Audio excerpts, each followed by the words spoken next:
Hey, Monday, my friends. Welcome to the Chris Salcedo Show here on Newsmax TV. In mere moments, we will get to this weekend's attack on free speech by American companies that seem to have more in common with the murderous government of China than they do the American people. But tonight, we continue our efforts to help Americans protect themselves from the socialist takeover of our government in Washington.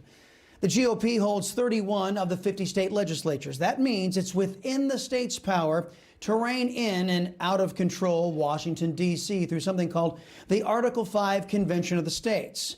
Republican Chris Kappinga from the great state of Wisconsin is here to lead off the renewal of this national conversation to reassert the state's control over the federal government. Plus, some lawmakers want to give the American people a vote on a Brexit-style breakup between the free enterprise states and the socialist states of America. What will that look like?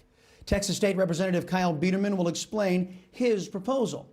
Plus, don't miss Sid Rosenberg and Mary Walter weighing in on this weekend's frightening events. That leads me to the disgraceful and un-American actions taken by 5 American companies over this weekend.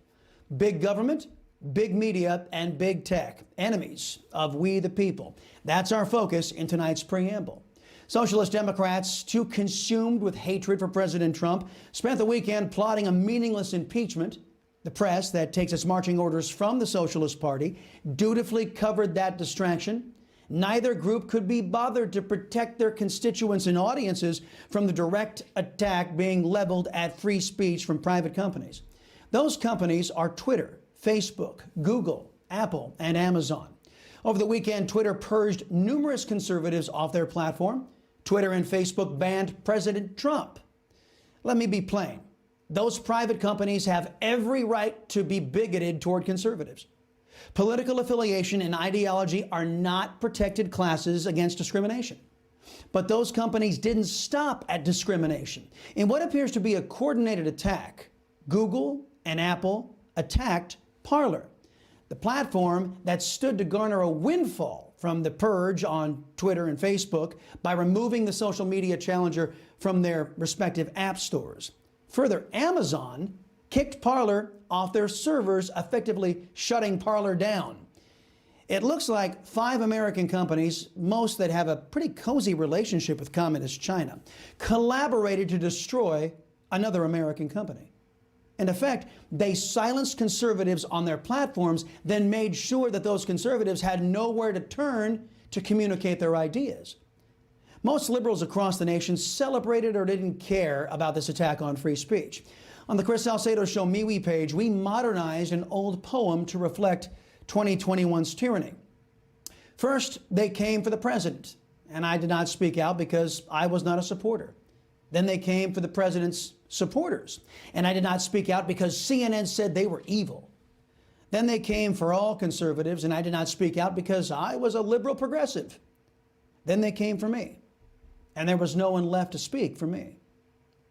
The tech giants claimed that they targeted Parler because they claimed that Parler was responsible for the comparative few who committed crimes last Wednesday at the Capitol. That is, of course, absurd. This echoes the socialists' claim that President Trump was also responsible.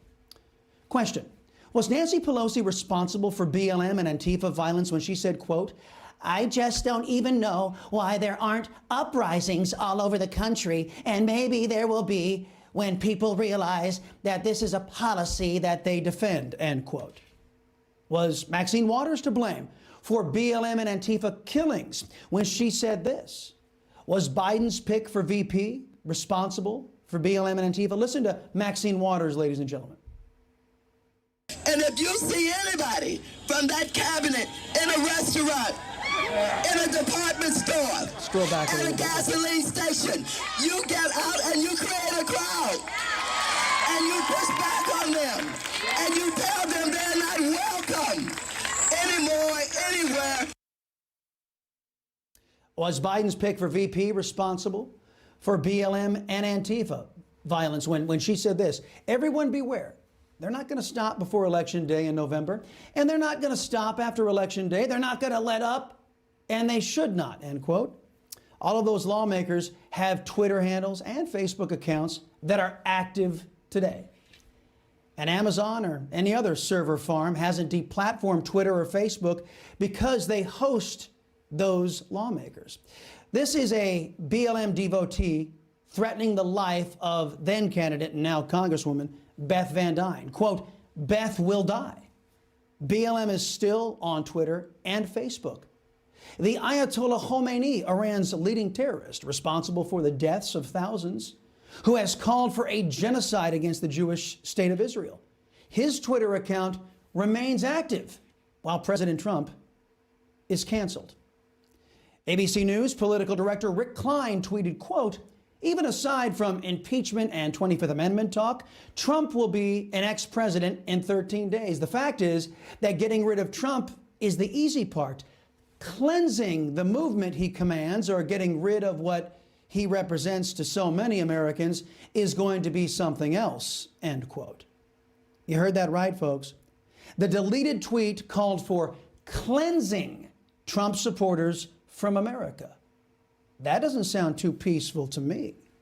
But Mr. Klein still has all of his social media intact, doesn't he? So did Apple, Amazon, Twitter, Facebook, and Google target the president and conservatives over violence? No. As you can see, these companies tolerate all manner of violence and calls for violence. They tolerate violence directed at Jews. They tolerate violence against conservatives and violence against law-abiding Americans. It's easy for anyone to see that these companies use the attack on the Capitol as an excuse for their unfair treatment of conservatives. But they did something else. Legal experts say they used their illegal monopoly power, and in my opinion, they colluded to illegally take away Americans' choice in the marketplace. The sad news is the GOP is powerless to stop them because Republicans like Mitt Romney and Pat Toomey and Adam Kissinger were too busy lashing out at President Trump to bother to protect their constituents from these anti-American companies and their illegal and unethical business practices. So now Americans must rely on their individual states to protect them. You just watched Newsmax TV, America's fastest growing cable news channel, now in more than 70 million homes. You can get Newsmax TV on your cable system or check your cable guide. And if your system doesn't carry Newsmax, call them, tell them you want Newsmax TV, because we're real news for real people.